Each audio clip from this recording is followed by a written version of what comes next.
Бүгүн Кыргызстандын эгемендүүлүк алганына 31 жыл толду. Биз учурда Чуңкурчак жайлоосунда турабыз. Ошондой эле менин маңдайымда этно базары уюштурулган.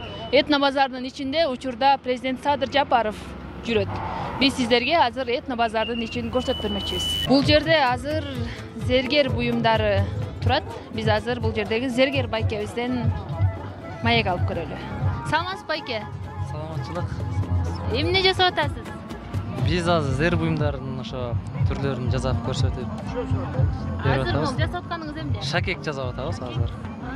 Бул күмүшпү же кандай? Кайсы? Ооба, күмүш менен иштейбиз. Азыр күмүштөн жасап атабыз. Бир шакекти канча убакытта жасап өтөсүз? Бир шакекти эми моделине жараша кээде бир саатта жазат шакектер бар, кээде бир жумалап жазат шакектер бар. Биздин жасаган иштерибиз бар. Ошол жактан дагы тааныштырсак болот. Бул жерде аялдарга тиешелүү баягы билериктердин түрлөрү. Бардыгы күмүштөн жасалган билектер. Жана мондайда мельхиордон кемер куур, жана желбирөөч чачка таккан, дагы мырзалардын куурлары белге таккан, дагы ушундай камчы. Бул жакта болсо байкебиз жалаң булгары менен иштейт.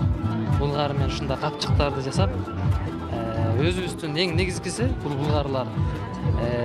Булгар өзүбүздүн мамлекеттен чыккан, жана жасаганда өзүбүз жасайбыз да. Эң негизгиси. Бул жакта ошо байкебизде ээр жасап отурган. Таза булгар экен. Таза.